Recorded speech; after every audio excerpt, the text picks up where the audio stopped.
আত্মীয় স্বজন বা বন্ধু বান্ধবের সাথে দেখা হয় না? আরো একটা প্রশ্ন আছে আমার, যে ধরেন আত্মীয় স্বজন কি টিকিট চায়, বলে না বন্ধু বান্ধব যে মজা করে একটা টিকিট দাও আমাকে? হ্যাঁ, প্রথম কোশ্চেন যেটা, যে আত্মীয় স্বজনের সাথে দেখা হয় কিনা, যেহেতু আমাদের বেশিরভাগ সময়ই ফ্লাইটে কাটে, সো ফ্লাইটের সবাই আমাদের আত্মীয় স্বজন, প্যাসেঞ্জার, আমাদের কলিগ, সো ওনারাই আমাদের আসল আত্মীয়। আর নিজের পার্সোনাল আত্মীয় যারা আসেন, আমার কখনো হয় নাই যে আমার আত্মীয় স্বজনদের সাথে আমার ফ্লাইটে দেখা হয়েছে, বাট এটা খুব কম হয়। আর আরেকটা কোশ্চেন ছিল যে আত্মীয় স্বজনরা টিকিট চায় কিনা। এটা চায়, আসলে তারা তো বুঝে না, ভাবে যে আমরা এয়ারলাইনে আছি, সো আমরা কোনো না কোনোভাবে কম দামে ম্যানেজ করে দিতে পারবো।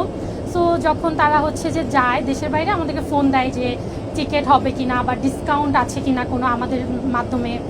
সো আমাদের নিজেদের কোনো ডিসকাউন্ট নেই আত্মীয় স্বজনের জন্য।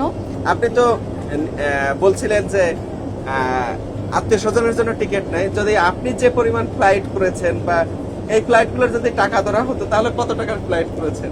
এটা তো অগণিত, এটা আমার হিসাব নাই। আমাদের মাসের বেশি সময় ওই যে বললাম যে ফ্লাইটেই চলে যায়, সো এটা হিসাবের বাইরে।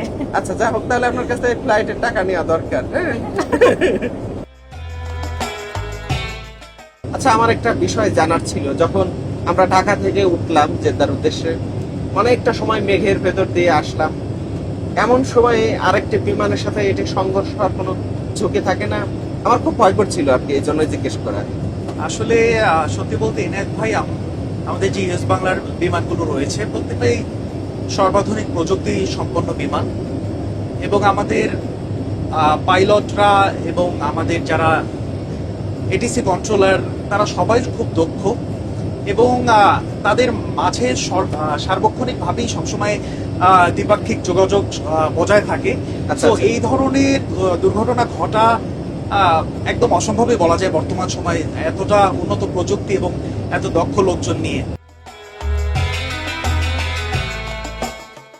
আপনাদের যে বিমান, এই বিমানে যখন আমরা যাচ্ছি, কখনো যদি মানে আপনাদের ফুয়েল ফুরিয়ে যাওয়ার যে ঝুঁকি বা এ ধরনের কোনো থাকে যে না বিমান চলতে তেল ফুরিয়ে গেল বা ঝুঁকি?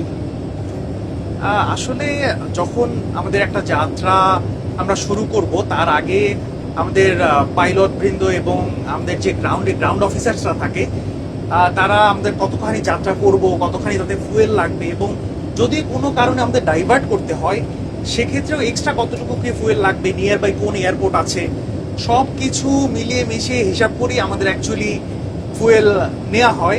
আচ্ছা, তো সেই ক্ষেত্রে কখনো যদি মিড এয়ারে ফুয়েল শেষ হয়ে যাওয়া, এই সম্ভাবনা একদম 0%, এর কোনো আচ্ছা, সম্ভাবনাই নেই। আচ্ছা আচ্ছা, ধন্যবাদ ভাই। এই বিষয়টা জানার আমার খুবই আগ্রহ ছিল যে আসলে ফুয়েল যদি ফুরিয়ে যায় তাহলে আবার কোন বিপদে পড়বো। না না, আমরা অলওয়েজ সবসময় এক্সট্রা ফুয়েল নিয়ে চলাচল করি।